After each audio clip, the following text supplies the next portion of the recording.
One of the hard things, though, is it's relatively consistent over the last even 4 or 5 years where things haven't quite hit the mark at times in big test matches.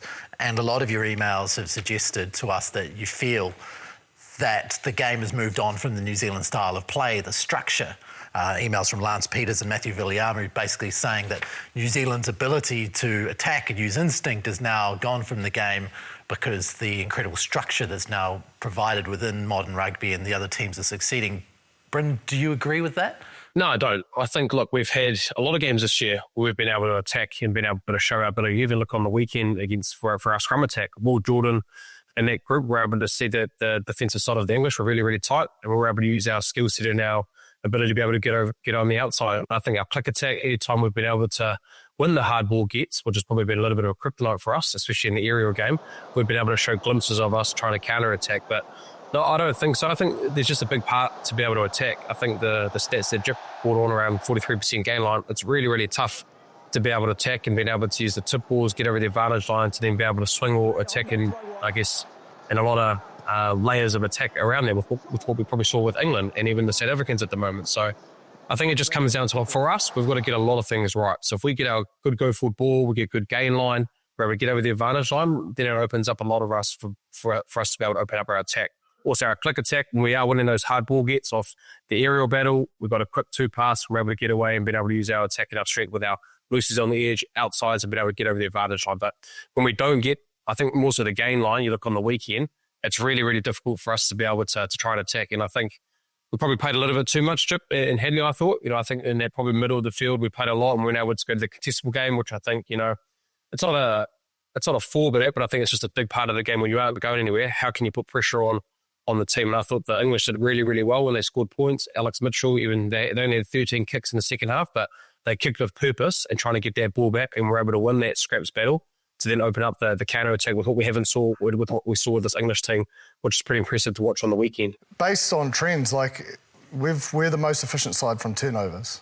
So turnover attack, and a lot of the turnovers are coming from the contestable game. So I actually think, the change of rules is feeding into our DNA, what we know. On attack. On attack. Yeah. But there's one thing that I've mentioned when we struggled against South Africa, a lot of their sacrificial ruck setting.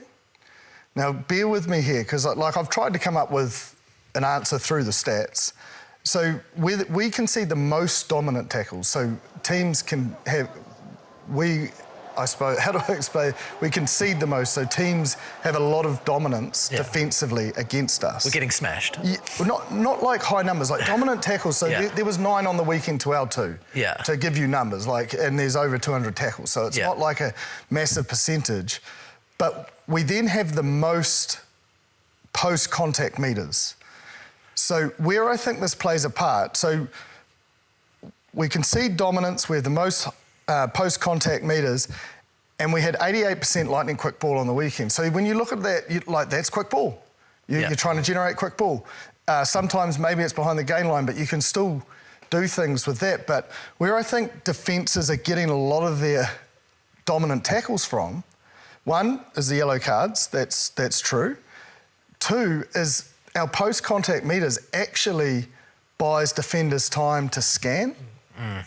And with that scanning, they're having the ability to communicate and know, are we going to chance our arm or are we going to drift and use the sideline? And most of the time when there's that, that extra, 2 or 3 metres, that takes 5 or 6 seconds fighting through defenders, yes, it's across the gain line, but due to that time and the nature of defensive structures, you're actually not worried about out there, unless it's a midfield ruck. So they're just flying.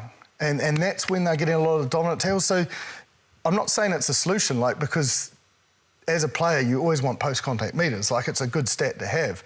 But it's, I suppose, understanding, is there something we can look at where, the Springboks just don't go for post-contact meters every time, and it looks purposeful to me, rather than the defenders getting into the ground. Do you hear? So, I'm not saying that is the solution, but it's an area that I've identified where we differ, and it doesn't make a lot of sense in terms of how the game's played. In terms of post-contact meters, are supposed to be good, but it seems to be leading to us, getting hit behind the gain line after that. Which is interesting, actually, because as a defensive team, you want to have time in the tackle, don't you? Just so as you can get your defensive line set. And so that's actually a very interesting way of looking at it. Yeah, and we just have athletes that love post-contact medias. Like our loose forwards, for example, they all dominate the collision and then fight.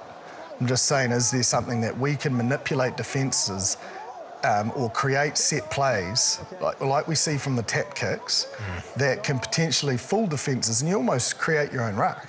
You touch and drop, and then from that we know that we've got a certain attacking play, and they just had no time to get ready. Yeah. It's an option. Yeah.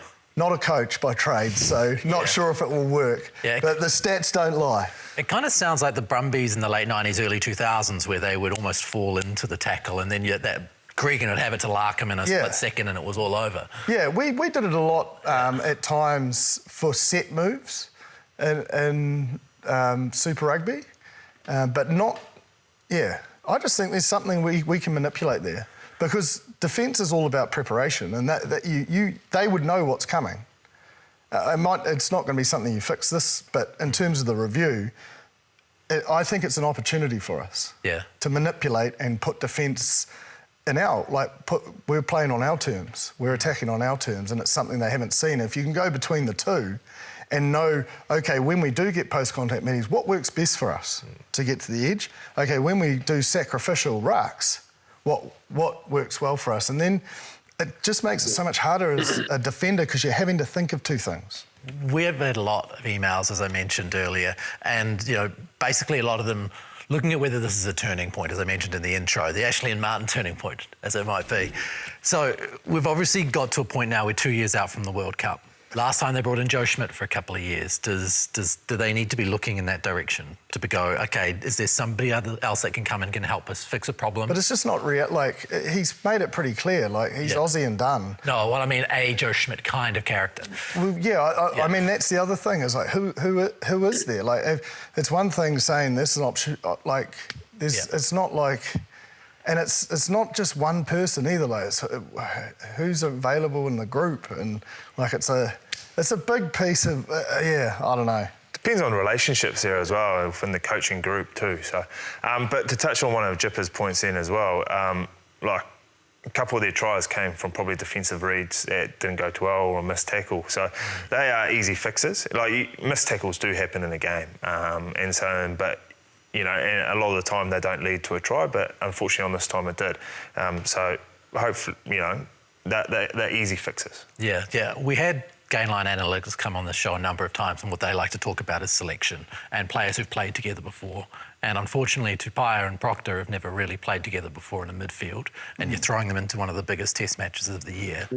Yeah, and I'm not saying that was... I'm not saying like that was the reason for it, but I did make mention Anton might have been, but I think because he was on the bench, maybe they were going, how's it going to go? Captain Hindsight, he's the best superhero in the world, but that is a big factor. And even like Leroy Carter's in that Dingwall try? Yeah. So he was always going to tackle Lawrence. Lawrence did well, like getting on the outside and going between them to force Tupaia to be thinking, but the communication and connection just wasn't there, and I agree with that's like one of the easiest fixes.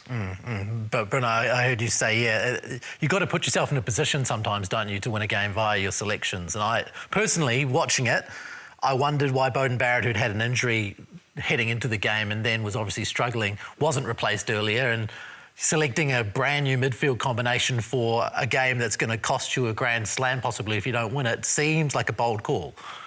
Yeah, look, we don't obviously know how bad it was with Bodie, but I think, look, when he couldn't probably kick out for touch early doors, and a guy like Damon who played so well on the weekend, talk around the weekend before, the trust element, you'd probably just want to put him out there, and obviously not too privy around like why that happened. But I think the biggest thing for me is, the things that Hadley and Jip have touched on around, certain situations around defensively missing tackle or an error that was came down to an individual.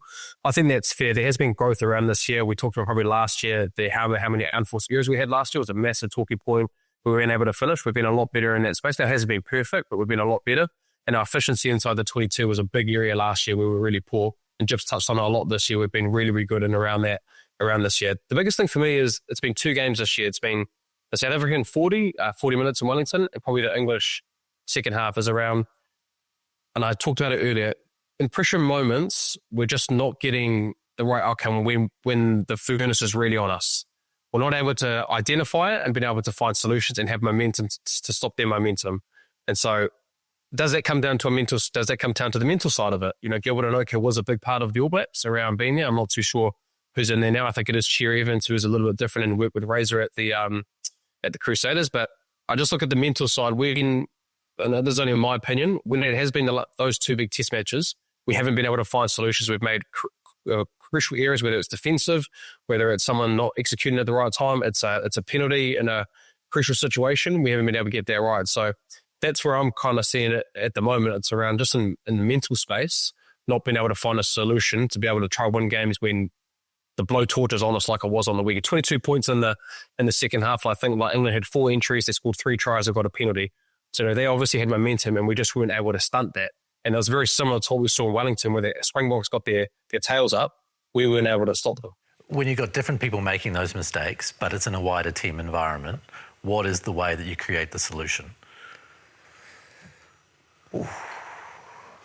I think just trust with each other and trust in the system. And they've got a good system. Like the defence has been very good this year.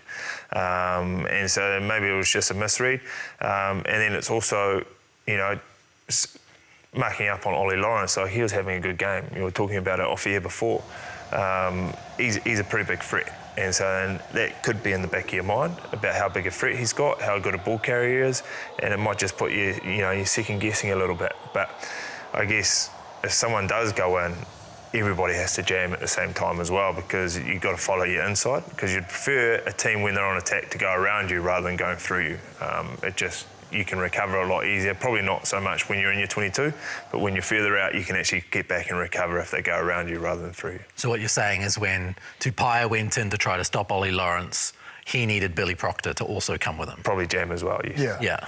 Well, and normally they say, like, as long as it's kind of hard with Rushdie because the outside does get ahead sometimes, but you've got to have the ability, the peripheral vision to go because you can recover if they go wide. Like they may score, but you'd rather them score out there than straight through the heart. So, that's why, like, I suppose from a player's sense, that is like so easy.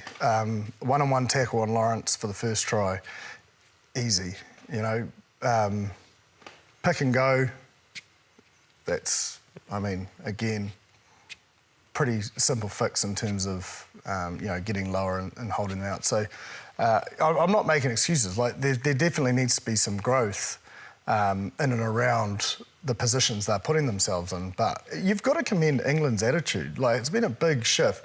You know, Borthwick was under the pump. It felt like only 12 months ago. Like their rush defence was, leaving all sorts of holes, and he's done a remarkable. The whole group. Players and player leaders and the management group have done a remarkable job to really change the narrative. And I think the escort rule has played right into their hands. It suits their game. Yeah. So, Brent, does that mean New Zealand can do it too? 12 months, you're not far away, 12 months, everything can change? I'd hope to think so. Look, I think I think the boys kind of brought it on, said it pretty nicely. Like, who else would we really bring in, right? So they've obviously made a commitment for a 4-year plan. This been 2 years. We're here talking around, have they made the right improvements? Have they got better? And I don't think there's probably anybody else that we'd be able to put in there to be able to be like we were talking about Ian Foster probably 2 years ago. We talked about Razor, having his coaches come in, but at the moment there's probably Jamie Joseph. If Jamie Joseph was the coach, then would Tony Brown possibly come back? There is obviously the cohesion that they do have, but for me, I don't see another option really at the moment who would be able to, I guess, come in, not just Razor, but all the coaches that are around him as well.